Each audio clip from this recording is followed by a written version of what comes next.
आज इस वीडियो में हम देखते हैं हिंदी के अंतर्गत क्वेश्चन आंसर। और पहला क्वेश्चन है हमारा कि सुश्रुत ने पीड़ित यात्री की किस प्रकार चिकित्सा की। उत्तर हम लिखेंगे सुश्रुत ने पीड़ित यात्री की चिकित्सा निम्न प्रकार की। ये हेडिंग होगा आपका। उसके बाद आप इसमें पॉइंट लिखेंगे। पहला जो पॉइंट है वह होगा कि पीड़ित यात्री को साफ सुथरे कमरे में ले गए और दवा मिला पानी मुंह धोने के लिए दिया, अर्थात जिस पानी में दवा मिली हुई थी वह पानी मुंह धोने के लिए उन्होंने यात्री को दिया।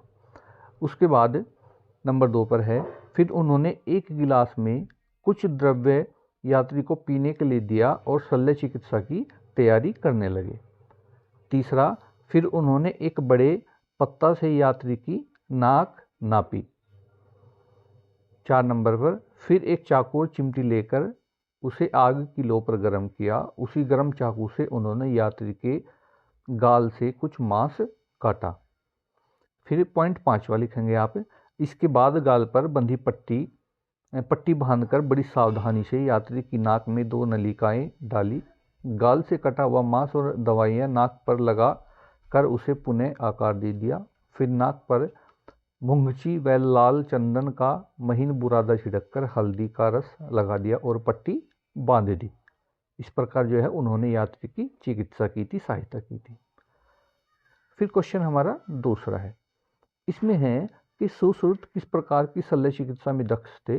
तो सुश्रुत को प्लास्टिक सर्जरी का जनक माना जाता है। वे मूत्र नलिका से पत्थर निकाल लेने, अर्थात देखिए जो गुर्दे में पथरी हो जाती है उसको निकालने, टूटी हुई हड्डी को जोड़ने व मोतियाबिंद की शल्य चिकित्सा में दक्ष थे। क्वेश्चन 3 है, सुश्रुत ने अपने शिष्यों से क्या कहा। तो देखिए उन्होंने कहा कि अच्छा वैद्य वही है जो सिद्धांत और अभ्यास दोनों में पारंगत हो। क्वेश्चन नंबर 4 है, आयुर्वेद किसे कहते हैं। देखिए आयु संबंधी ज्ञान को आयुर्वेद कहते हैं, ज्ञान या वेद को हम आयुर्वेद कहते हैं। क्वेश्चन 5 है, चरक ने आनुवांशिक के संबंध में क्या मान्यता दी थी।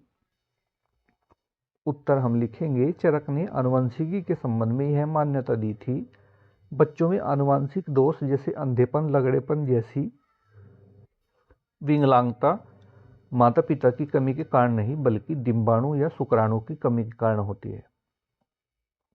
नेक्स्ट है क्वेश्चन 6, सुश्रुत और चरक ने किन ग्रंथों की रचना की, ये किस क्षेत्र में उपयोगी है।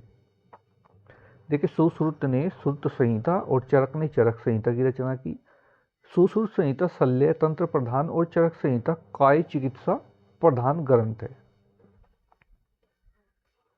प्रश्न नंबर 7 है, सुश्रुत को प्लास्टिक सर्जरी का जनक क्यों माना जाता है। क्योंकि आज से 2500 वर्ष पूर्व सुश्रुत ने जो किया था उसी का विकसित रूप आज प्लास्टिक सर्जरी है, अतः सुश्रुत को प्लास्टिक सर्जरी का जनक माना जाता है। क्वेश्चन आपका 8 है, नीचे दिए गए वाक्यों पर सही का अथवा गलत का चिन्ह लगाइए। तो क्या है, सुश्रुत एक सफल राजनीतिज्ञ थे, ये गलत है क्योंकि सुश्रुत कौन थे, शल्य चिकित्सक थे। सुश्रुत को प्लास्टिक सर्जरी का जनक कहा जाता है, ये तो सही है। चरक को शरीर में जीवाणुओं की उपस्थिति का ज्ञान था, ये भी सही है। गए चरक जादू से मरीजों की चिकित्सा किया करते थे, ये गलत है। नेक्स्ट क्वेश्चन 9 पर देखते हम।